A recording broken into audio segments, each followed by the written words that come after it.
ఓం నమః శివాయ.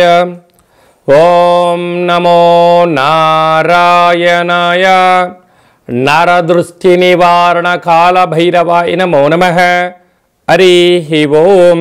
నమస్తే అస్తు భగవన్ విశ్వేశ్వరాయ మహాదేవాయ త్రయంబకాయ త్రిపురాంతకాయ త్రికాగ్నికాలాయ కాలాగ్నిరుద్రాయ నీలకంఠాయ మృత్యుంజయాయ సర్వేశ్వరాయ సదాశివాయ శ్రీమన్మన్మహాదేవాయ నమో నమః.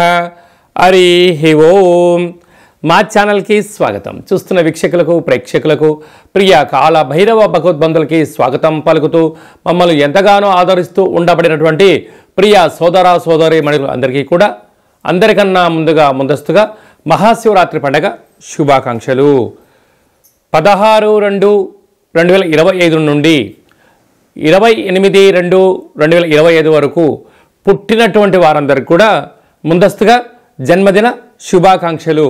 గతంలో వివాహం చేసుకున్న వారికి వివాహ వార్షికోత్సవ శుభాకాంక్షలు. ద్వాదశ రాశుల్లో గ్రహ గమనాలు ఒకసారి వీక్షింపచేద్దాం. వృశ్చిక రాశి వారికి ఎలా ఉండబోతుందో ఈ వీడియోలో సవివరంగా సంపూర్ణంగా తెలుసుకుందాం. వృశ్చిక రాశిలో ఏ నక్షత్రాలు వస్తాయి అనగా విశాఖ నక్షత్రంలోని చివరి పాదమైన 4వ పాదము, అనురాధ నక్షత్రంలోని 4 పాదాలు, జ్యేష్ఠ నక్షత్రంలో 4 పాదాలు కలిపితే వృశ్చిక రాశి అవ్వడం జరుగుతుంది. చాలామందికి పుట్టినటువంటి కాల సమయంలో డేటా బర్త్లో లేనటువంటి కారణం వలన పేరు యొక్క మొదటి అక్షరాన్ని అనుసరిస్తూ ఆ రాశిని తెలుసుకునే ప్రయత్నం చేద్దాం. తో, నా, నీ, ను, నే, నో, యా, ఈ, యు అక్షరాల వారందరూ కూడా వృశ్చిక రాశి జాతకులే. వృశ్చిక రాశి యొక్క అధిపతి కుజ భగవానుడు.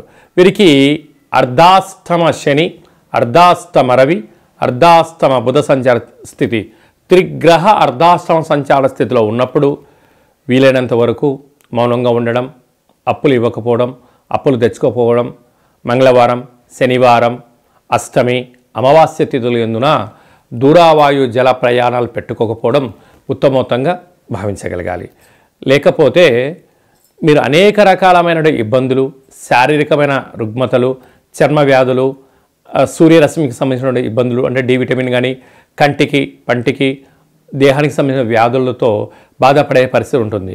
చిన్న చిన్న విషయాలకి మీరు భూతద్దాలు పెట్టి చూశారనుకోండి, దీర్ఘకాలిక వ్యాధులైన షుగర్, థైరాయిడ్, అలాంటి బ్రెయిన్ స్ట్రోక్స్ లాంటి పెరాలసిస్ లాంటి వ్యాధులు కూడా పొంచి ఉన్నాయి. తస్మాత్ జాగ్రత్త. మీరు ఈ వీడియో చూస్తున్నారు అన్నట్లయితే మీరు మహాశివరాత్రి రోజున ఆ భగవంతుడికి, మహాదేవుడికి అభిషేకం చేసే సమయం ఆసన్నమైందని చెప్పి మీరు గుర్తుపెట్టుకోగలగాలి. భగవంతుడు సిద్ధంగా ఉన్నారు.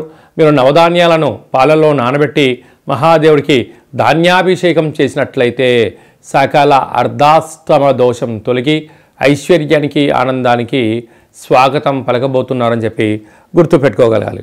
అలాగనే సంతాన స్థానంలో శుక్రరాహుల సంచార స్థితి ఉండడం, అలాగనే సప్తమ స్థానంలో గురు సంచార స్థితి ఉండడం, అష్టమంలో కుజుడు సంచారం చేయడం వల్ల కుజదోష ప్రభావం కారణం వల్ల వాహన ప్రమాదాలు పొంచి ఉన్నాయి, రక్తహీనత, శత్రుబాధలు పొంచి ఉన్నాయి, అనేక రకాలుగా ఇబ్బందులు కలగబోతున్నాయి.